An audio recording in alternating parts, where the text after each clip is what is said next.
Hola, muy buenas tardes. Mi nombre es Natalie Giraldo. Yo soy estudiante del SENA por medio del Centro de Formación de Actividad Física en Cultura en la modalidad virtual del Tecnólogo en Gestión Contable y de Información Financiera.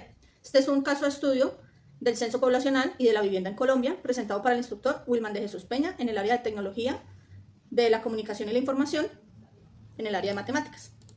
Vamos a iniciar por dejar en claro que el Departamento Administrativo Nacional de Estadísticas, el DANE por sus siglas, es la entidad oficial en Colombia encargada de planear, recolectar, procesar, analizar y difundir las estadísticas oficiales del país. Su objetivo principal es generar información confiable sobre la economía, la sociedad y el territorio para la toma de decisiones. El último censo que realizó el DANE sobre la población y las viviendas fue en el 2018. En adelante vamos a encontrar algunos datos que comparan los resultados del censo del 2018 versus los resultados del censo anterior, que fue en el 2005. Este informe se presenta en tres grandes esferas, donde nos indican cuántos somos, en dónde estamos y cómo vivimos. En datos generales, se determinó en el 2018 que en Colombia viven 48.258.494 habitantes, ubicados el 77% en cabeceras municipales, en un total de 13.480.729 hogares o viviendas. En cuántos somos, podemos encontrar que de esos 48 millones, el 51.2% son mujeres y el 48.8% son hombres. Es decir, que por cada 100 hombres en el país encontramos 104 mujeres. Esto, si lo revisamos estadísticamente por edades, encontramos que el grueso o la mayor cantidad de población se encuentra en las edades de entre 15 y 64 años, ya que encontramos 68% de habitantes en el 2018 que están entre las edades de 15 a 64 años, mientras que el 22% son menores de 0 a 14 años. Y por último, la porción más pequeña de la población supera los 65 años en adelante, ocupando un 9% de nuestra población. Si comparamos esto con la encuesta anterior, vemos que la población ha tendido a tener más edad o a ser una población de más adulta, por llamarlo de alguna forma. Mientras que en el 2005 el 30% de la población eran menores de 14 años. En el 2018 esto disminuyó al 22%. En el 2005 encontramos que el 63% de la población eran adultos o personas entre los 15 y los 64 años. Este dato aumentó un 2%, un 3% al encontrarnos en un 68% de población de entre 15 y 64 años.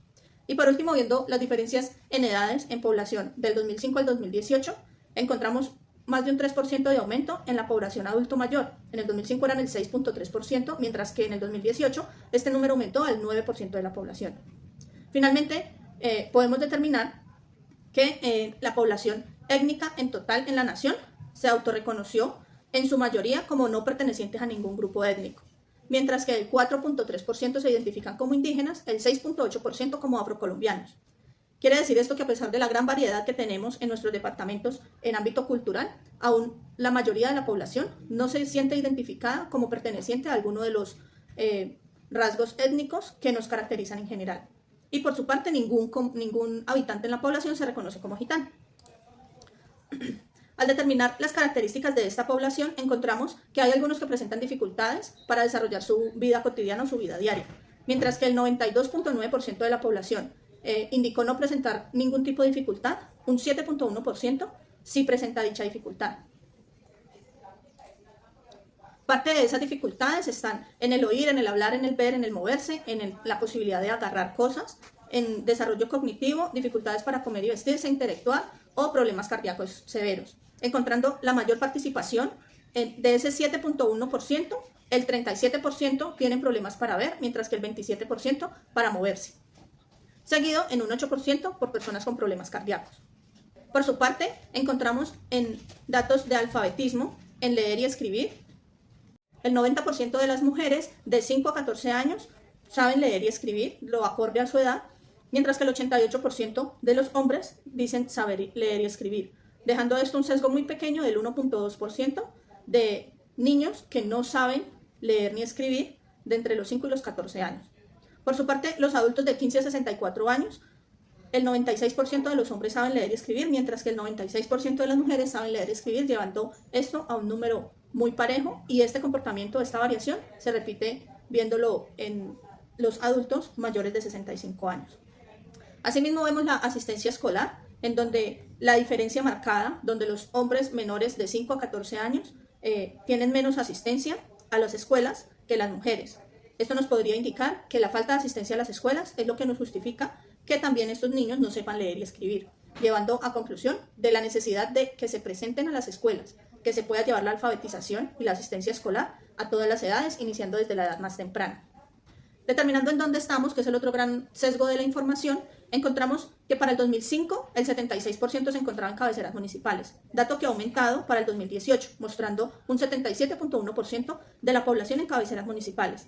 Esto nos deja como resultado que hemos tenido o seguimos teniendo gran desplazamiento desde los centros poblares y desde el rural disperso a las cabeceras municipales, el lugar de vivienda de las personas que es preferido en el país.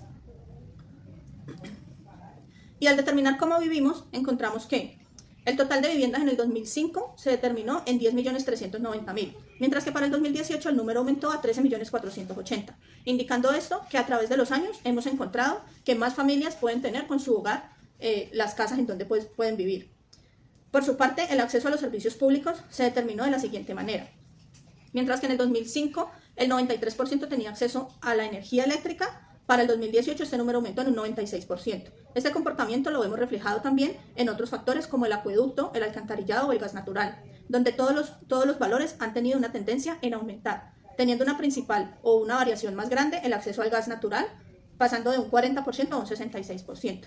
Y finalmente, los datos de recolección de basura y de acceso a Internet, fijo o móvil, no tenemos un dato de comparación con el 2005, pero sí se pudo determinar que el 81% de la población tiene acceso a la recolección de basuras de forma formal, y el 43% tiene acceso al Internet, sea de forma fija o móvil. Al determinar cuántas personas viven por hogar, encontramos que ha aumentado. Así como aumentó la cantidad de personas y la cantidad de hogares, también encontramos que en cada hogar viven más personas, especialmente las personas que viven solas, que pasó de un 11% a un 18%. Familias o hogares en los que viven 2 personas pasa de un 15% a un 21%. Familias en las que se viven 3 personas pasó de un 19% a un 23%. Y familias en las que viven 4 personas pasa de un 20% a un 19%, presentando una disminución poco significativa. Cosa que no pasa con los hogares de 5 personas o más. Cuando en el 2005 vivían 33% de la población, más de 5 personas en el mismo hogar, para el 2018 este número disminuyó drásticamente a un 16.8%, lo que nos muestra la tendencia de los hogares de preferir vivir menos personas en más hogares, y eso también nos muestra el dato de que hay más viviendas que en el 2005. Finalmente, ¿quién es jefe de hogar? Para el 2005, el 70% el jefe de hogar era el hombre y el 29% era la mujer. Este número ha tenido una fluctuación buscando más proximidad a la igualdad, encontrando ahora que en el 2018 el 59% de la jefatura del hogar la tiene el hombre y el 40% la tiene la mujer. O sea, la brecha de diferencia de quién es jefe de hogar en la actualidad o en el 2018 es ahora aún más pequeño que en el 2005, lo que nos muestra también los diferentes liderazgos que está teniendo la población femenina del país. Siendo esto todo, pues les agradezco mucho, que tengan excelente día.